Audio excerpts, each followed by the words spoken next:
शास्त्री जी सच्चे गांधीवादी थे जिन्होंने अपना सारा जीवन सादगी से बिताया। प्रधानमंत्री जवाहरलाल नेहरू के देह अवसान के बाद शास्त्री जी प्रधानमंत्री बने। 1965 में अचानक पाकिस्तान ने भारत पर हवाई हमला कर दिया। परंपरानुसार राष्ट्रपति ने आपात बैठक बुलाई जिसमें तीनों रक्षा अंगों के प्रमुख व मंत्रिमंडल के सदस्य शामिल थे। तीनों प्रमुखों ने शास्त्री जी को सारी वस्तु स्थिति समझाते हुए पूछा, सर क्या हुक्म है? शास्त्री जी ने एक वाक्य में तत्काल उत्तर दिया, आप देश की रक्षा कीजिए और मुझे बताइए कि हमें क्या करना है। शास्त्री जी ने इस युद्ध में नेहरू के मुकाबले राष्ट्र को उत्तम नेतृत्व प्रदान किया और जय जवान जय किसान का नारा दिया।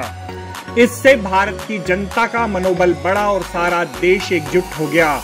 इसकी कल्पना पाकिस्तान ने सपने में भी नहीं की थी। भारतीय सेना लाहौर पहुंच गई। इस अप्रत्याशित आक्रमण से घबराकर अमेरिका ने अपने नागरिकों को लाहौर से निकालने के लिए कुछ समय के लिए युद्ध विराम की अपील की। आखिरकार रूस और अमेरिका की मिलीभगत से शास्त्री जी पर जोर डाला गया।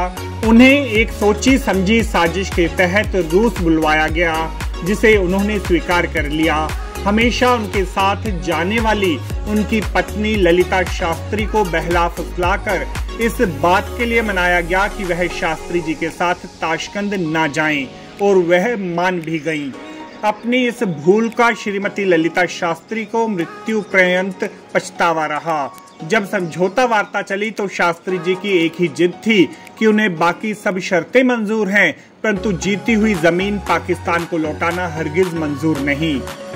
काफी जद्दोजहद के बाद शास्त्री जी पर अंतर्राष्ट्रीय दबाव बनाकर ताशकंद समझौते के दस्तावेज पर हस्ताक्षर करवा लिए गए। उन्होंने यह कहते हुए हस्ताक्षर किए थे कि वह हस्ताक्षर जरूर कर रहे हैं, पर यह जमीन कोई दूसरा प्रधानमंत्री ही लौटाएगा, वह नहीं। पाकिस्तान के राष्ट्रपति अयूब खान के साथ युद्ध विराम के समझौते पर हस्ताक्षर करने के कुछ घंटे बाद ही 11 जनवरी 1966 की रात में ही रहस्यमयी परिस्थितियों में ताशकंद सोवियत संघ रूस में ही शास्त्री जी की मृत्यु हो गई। यह आज तक रहस्य बना हुआ है कि क्या वाकई शास्त्री जी की मृत्यु हृदय घात के कारण हुई थी। कई लोग उनकी मौत की वजह जहर को भी मानते हैं। शास्त्री जी को उनकी सादगी, देशभक्ति और ईमानदारी के लिए आज भी पूरा भारत श्रद्धा पूर्वक याद करता है। उन्हें मरणोपरांत वर्ष 1966 में भारत रत्न से सम्मानित किया गया। शास्त्री जी के कार्यकाल का अधिकतर समय तो भारत पाक के बीच मौजूदा तनाव में ही व्यतीत हो गया।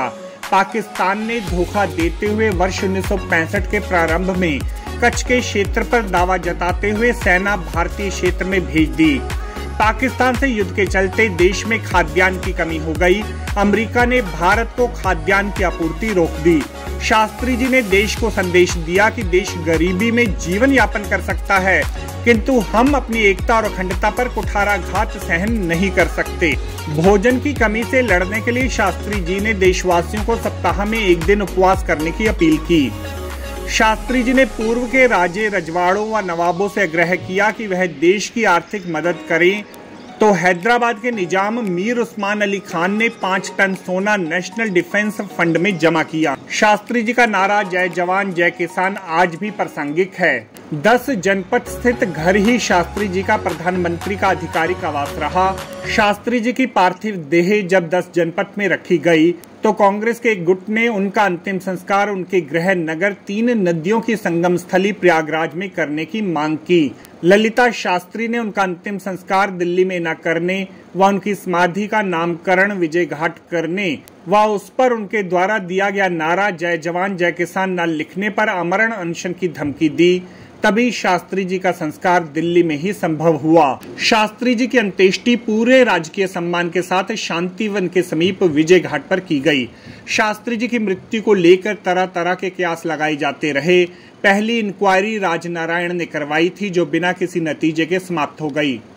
दीगर बात यह है कि इंडियन पार्लियामेंट्री लाइब्रेरी में आज उसका कोई रिकॉर्ड ही मौजूद नहीं है। यह भी आरोप लगाया गया कि शास्त्री जी का पोस्टमार्टम भी नहीं हुआ। 2009 में जब यह सवाल उठाया गया तो भारत सरकार की ओर से यह जवाब दिया गया कि शास्त्री जी के प्राइवेट डॉक्टर RN चुग और रूस के कुछ डॉक्टरों ने मिलकर उनकी मौत की जांच की थी। परंतु सरकार के पास उसका कोई रिकॉर्ड नहीं है। कब तक सिंह सपूतों की अर्थी को देने हैं कंधे, कितनी बार चले जाएंगे कपट भरे विश्वासों में।